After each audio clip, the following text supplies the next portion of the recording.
Welcome, ladies and gentlemen, to a new episode of Political Economy of Forbes 15. My name is Niklas Hintermeyer. I'm a journalist of the German-speaking issue of Forbes, and I'm very pleased to welcome my guest today. It's Olga Oliker. She's Program Director for Europe and Central Asia for the International Crisis Group, and she's also like an adjunct professor for Johns Hopkins School of Advanced International Studies in Bologna. So thank you, Olga Oliker, for your time and for your willingness to have an interview with us. Thanks for inviting me, Nicholas. Let's start with Russia and the domestic policies in Russia and also from President Vladimir Putin, because currently Russia is pretty much infected by the coronavirus crisis, having the third highest infection toll worldwide. But many commentators have criticized President Vladimir Putin's approach towards and during this coronavirus crisis, that he has reacted too slowly towards the severeness of the pandemic, and it also mostly remained silent in public during most of the parts of the crisis. So why do you think that President Vladimir Putin has acted this way so far during this pandemic? It's an interesting question. So I would argue that Russia and the United States have had somewhat similar responses to the pandemic. Both are very large countries and both are variably federal systems. Russia is much more centralized than the United States in a lot of ways, but for purposes of this pandemic, it has chosen to let the regions each do their thing, which, as in the United States, has resulted in very disparate policies across regions. I mean, compared to Europe, where every country is actually a separate country, but nonetheless, there was a pretty coherent response, with a few exceptions. Sweden and the UK certainly went their own way, but in Russia and the United States, just a lot of variation.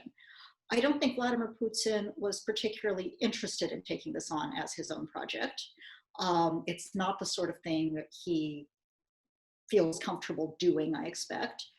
And to some extent, there's an argument that it's hard to have a centralized response in a country that large. On the other hand, because people travel back and forth, some coherence is necessary. And I think in a lot of Russian regions, especially for instance, Moscow, you started with very strict lockdowns and then they just stopped. They kind of said, okay, we're going to let it go.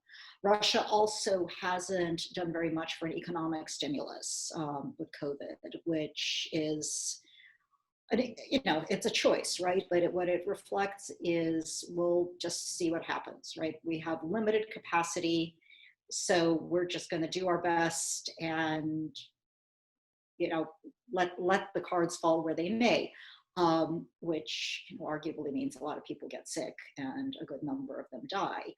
And it's a bit of a gamble, right? Particularly since this has happened while Russians went out and voted in this referendum on constitutional changes, which, among other things, can keep Vladimir Putin in power.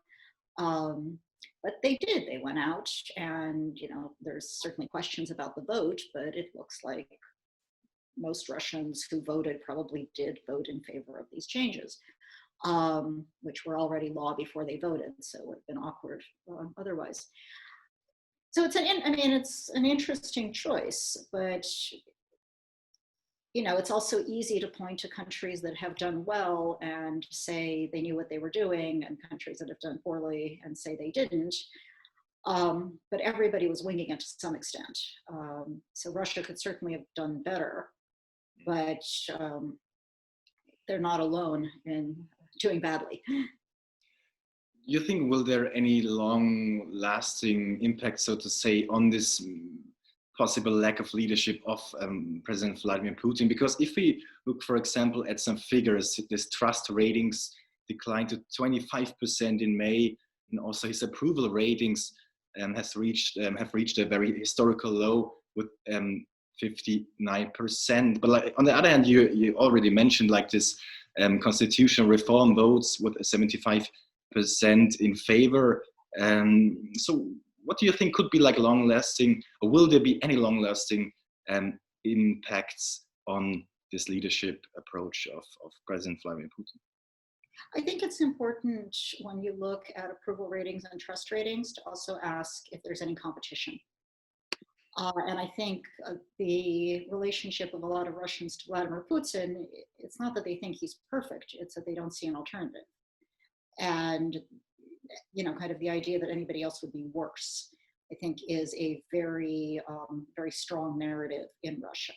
There's also that narrative that Putin is a good guy, but he can't do everything, or he's got people around him that are doing things badly, kind of that good Tsar narrative that you hear. And I think certainly some Russians feel that way.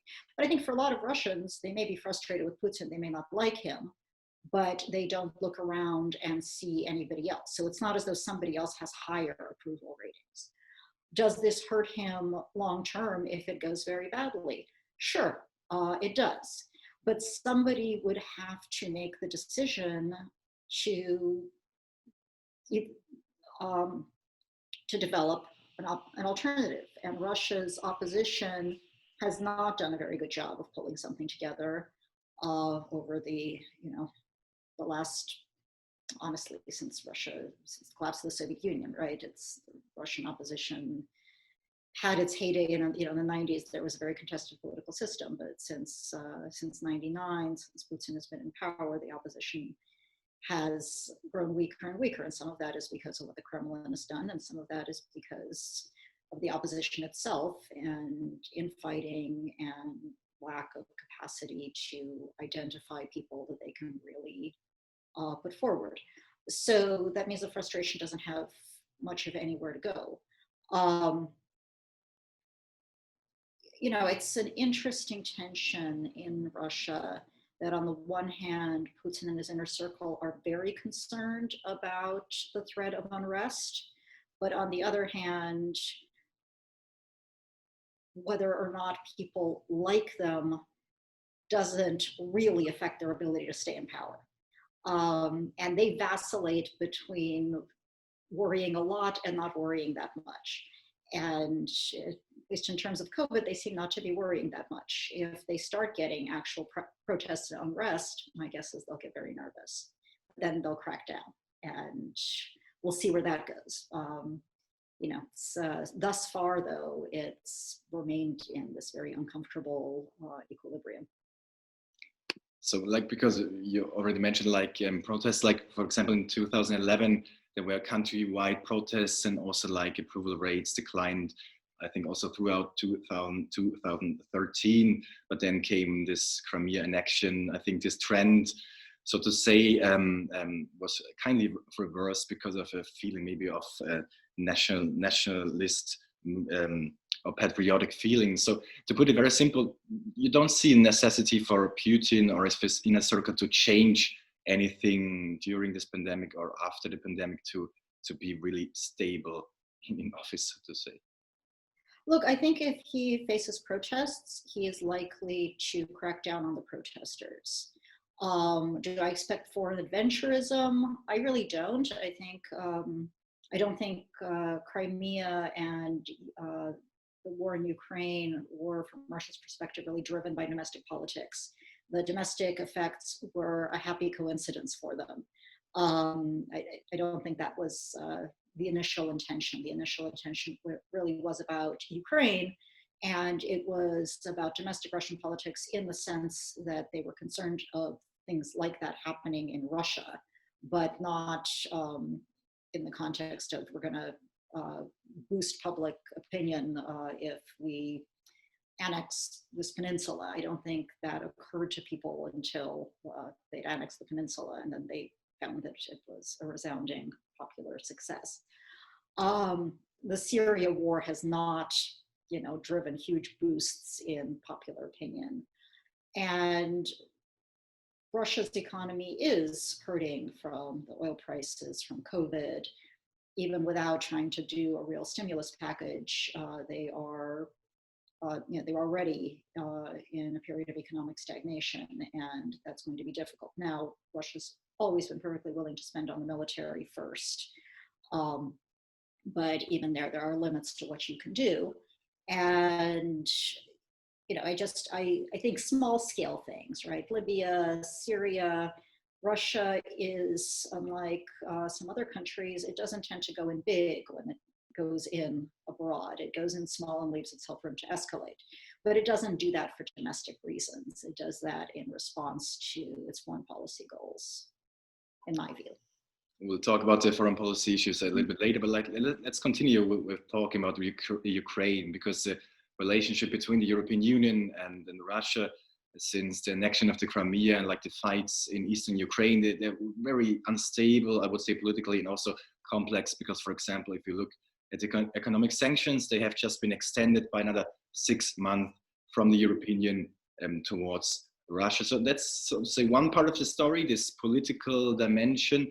On the other hand, of course, Russia and the European Union still have very, very strong and important economic ties and relations. If we look at petroleum, oil, or natural gas, Russia is still the biggest supplier from these goods, so to say, towards the European Union. So my question would be how to balance these complex and difficult political relations on the one hand, and this very necessary, important economic relations on the other hand, between the European Union and Russia. Is there anything that has to change, or how could it continue? So, on the one hand, countries at war often continue to trade with one another. Russia and Ukraine still have an economic relationship, right? Russia is still selling Ukraine gas. And in fact, the Ukrainians and the Russians continue to have these negotiations each time. And at the end of last year, they had their usual periodic down to the wire renewal of the gas deal and managed to work it out. So despite the fact that they are effectively two countries at war with one another. So it doesn't undermine economic relations until and unless you want it to. And I think the energy trade is so important because, as you say, Europe is dependent on Russian energy supplies. Russia is dependent on Europeans buying its energy supplies, particularly now that its economy is strapped. So that mutual interdependence keeps that going, however frustrated everybody may be with that situation. The broader tension between European countries and Russia that was driven by Russia's actions in Ukraine, from the European perspective and from Russia's perspective, driven by years and years of isolating Russia and treating it badly and so forth and so on, I think that's a real challenge. So even if the economic ties continue, then you still have this problem that Russia feels under attack by a US-led Europe, and Europe looks at what happened in Ukraine and worries that Russian aggression could go elsewhere. Now, a lot of folks in Europe would really like to just say this is about Ukraine, it's not about the rest of us, can we bracket that? And that's something of a debate within Europe, and we're going to see it play out. And it's going to be interesting to watch, right? The sanctions and their 6-month renewal are based on whether or not Russia is, quote unquote, implementing the Minsk agreements. The Ukrainian government right now has made a lot of noises about trying to renegotiate the Minsk agreements. What happens if the Ukrainians are the ones who walk away? Can the sanctions remain in place under those conditions? I think these are questions that Europe is going to have to grapple with in the near term. That's a very interesting point, no? Because what happens if this provision under this Minsk agreement, if they're not fulfilled or accomplished also at the beginning of next year? And I mean, to put it very simple, I think the economic sanctions, they cannot be extended forever, no? And so what happens if these provisions are not accomplished? Because also, as you mentioned, there are already some European Union member states like Hungary, Czech Republic, Greece, Italy, that are quite reluctant, to say it, to put it simple, to extend these sanctions every time. So what happens in the long term if there is no agreement of fulfillment, so to say, of the Minsk agreement? So I think if the Minsk agreement remains the Minsk agreement and the Russians can be blamed for not carrying it out, the sanctions pretty comfortably stay on. They've done so for so long, and European unity has become kind of the important component of this, right? That we keep the sanctions on because of European unity, which maintains European unity. It's all a little circular. The problem, though, is that Russia's position is it's implementing Minsk to the extent it's able, that it's Ukraine that's not implementing Minsk. And part of that is that Ukraine and Russia have slightly different interpretations, but the fact of the matter is that the Russian interpretation is the way the agreement is written. The Ukrainians will say the agreement was unfair. They were forced to sign it at gunpoint. Russian regular army forces had come in and they were squeezing Ukrainians. The Ukrainians signed it to stop the bloodshed. This is all true. That's how most peace agreements get signed. People sign peace agreements under duress. But it's not a good deal for Ukraine. So Ukraine they've looked for other ways to interpret it, which is understandable.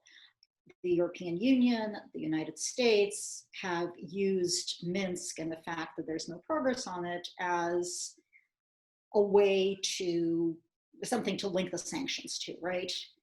What they really mean is peace in Ukraine, but that's not what they say. They say the Minsk agreements. And I think that's where you have the problem, is that the Ukrainians push really hard to renegotiate Minsk. They may lose the sanctions unity. Or the other alternative is they force Brussels, Washington to say it's not about Minsk, it's about Russia getting all of its forces out of Ukraine, all of its support for the proxy separatists, whatever you call them, that are DACH, stop all of that. That would be changing the rules midstream, though it would also be saying what they actually meant. And I think there you would have a really hard time with European unity. There, the countries, the Greeks, the Italians, et cetera, would really push back. And that could be a real problem for the EU. Let's turn to the Middle East, because you also already mentioned like shortly the Russian influence in the Middle East, because in the recent years, Russia has established itself as a very influential, at some point, power broker, really keeping relations with also various countries, also opposing groups and countries with several countries. And there, if we look especially like towards Syria, if we look towards Syria and the role of Turkey and Russia, there Turkey's supporting rebel groups in Syria while Russia is supporting the Assad regime and its military forces. And they also have agreed upon a ceasefire around Idlib in the northwest of Syria. So that's one part. There are opposing interests between Turkey and Russia in Syria, but like on the other hand, it's often said that President Erdogan and President Putin have kind of stable political relations, so to say. How does it come that Russia is kind of maybe also skilled, so to say, like in power broking or mitigating these influences like in the Middle East, and especially like in Syria right now? Well, I think the Russians are successful in the Middle East to the extent they are by putting the bar for success very low, right? They're not saying we're going to bring peace to the Middle East, right? The United States has been promising peace in the Middle East for decades with absolutely no success. That's not what the Russians say they're going to do.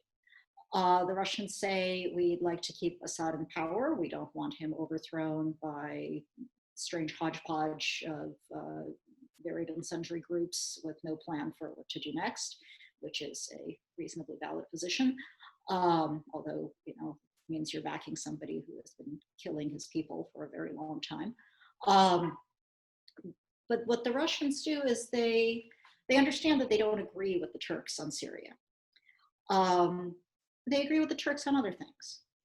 So they don't agree with Israel about Iran, but they agree with Israel about other things. And so you make the deals you want to make. You say, we can have a good relationship. We will continue to compete, right? It's not just agree to disagree. We agree to compete. We agree to occasionally, even be in positions where we're backing separate parties in conflict. But that doesn't mean we can't cooperate on other issues. And that does give them the ability to talk to various parties and sometimes play something of a mediating role. But we also haven't seen tremendous successes come out of that mediation. It's not as though things are closer to being resolved. I think that's kind of the question. If the Russians do step into the position where they really are genuinely bringing settlements to Syria, to Libya,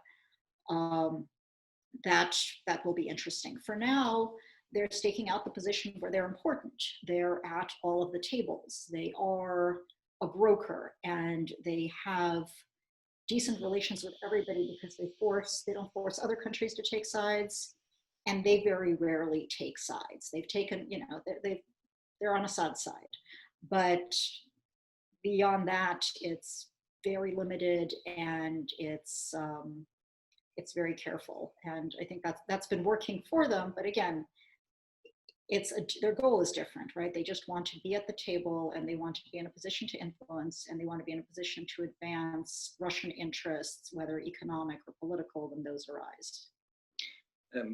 Because saying they want to be on the table, like Iran, for example, also really wants to be on the table, like to so to say, like in Syria. But like the negotiations I mentioned, like the ceasefire in Idlib before, was made between Turkey and Russia. And how do you think like it's going to be like the role in the future of Iran? Do they really want more influence, also maybe against Russia? How do you think, to what extent does this play into the story, so to say?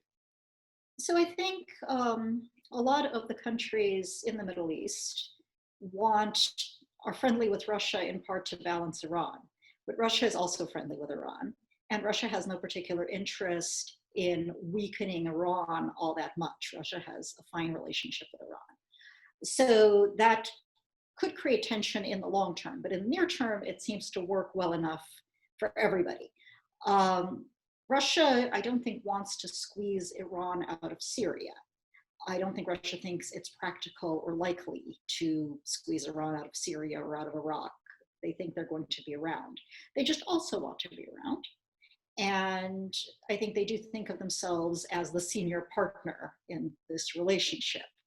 How Iran feels about that, you should ask an Iran specialist.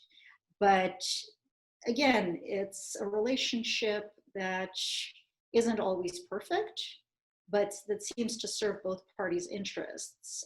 The Iranians do sometimes buck the Russians, and have kind of all along, if you go back to the early days of the nuclear negotiations, where Russia keep trying to say, okay, well, the Iranians will reprocess spent fuel, and the Iranians say, no, we won't. It's always been a complicated relationship. And the partnership in Syria is a complicated one, but I think the Russians accept that the Iranians are there to stay. That doesn't stop them from having their own negotiations with the Turks, and there are circumstances where the Iranians just can't do anything about it. There are circumstances where they're going to need the Iranians, and then they're going to deal with them. And I think that's very much the Russian approach. Let's talk about like a last topic. The Chinese-Russian relations, because like in the last couple of years, China has surpassed the European Union as Russia's biggest and most important trading partner, and they have very stable economic ties, so to say. And for example, Russia really relies on Chinese, more and more technological products and techniques from China, and also like in political terms, what they are combined towards is, so to say, is like they don't like this American Western hegemony, so to say. They don't like the dictate from the Western dominated world, to put it very, very simple. But my question would be, like on the surface, maybe it looks like, okay, they have the strong economic ties, they share also some political goals maybe, but like how deep is this relation between Russia and China really? And maybe as a second shorter question, in some articles or some commentators say also, in case of a possible conflict or new Cold War, whatever, could really China and Russia team up, for example, against the United States? Because it's more and more articles also speak about this topic. So I think asking how deep the relationship is, puts a framework on it, which isn't one that either Beijing or Moscow really puts on it. The relationship is important to both countries and it serves their interests. I think you're absolutely right that part of it is pushing back against US hegemony and has been for a long time. Both countries have put a premium on stability in their foreign policy, right? They don't like revolutions that overthrow governments. Their own revolutions took place a while back, and they don't want any more. So there's a lot of congruence of views. Is that lasting, and is it forever? In Asia, you get a lot of countries that are interested in relationships with Russia, in part to counter China, similar to the Middle East and Iran. But the Russians are very careful not to upset their relationship with the Chinese, because for now, at least, that is actually more important to them than their relationships with any of these other Asian countries. Could that change in time? It might. Does it change such that they stop wanting to counter US hegemony? I think that changes at the point where US hegemony goes away. As long as there's still US hegemony, the Russians and the Chinese have a shared interest in pushing back on it, at least to the extent they're able. And I think their fundamental disagreements on key foreign policy issues with the United States are also very real, and they tend to agree with each other. Again, over time, if Russia becomes more active in Asia, its relationship with China is likely to deteriorate somewhat. But that's long term. And in the near term, these two countries have no reason not to continue to get along. That doesn't mean that they're not allies. This isn't an alliance, but it's a pretty solid partnership. Olga Oliker, thank you very much for the interesting interview. And I wish you all the best in the United States. And to our viewers, thank you for watching us again.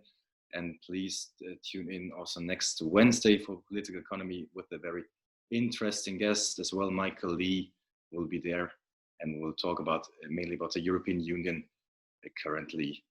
So thank you and goodbye.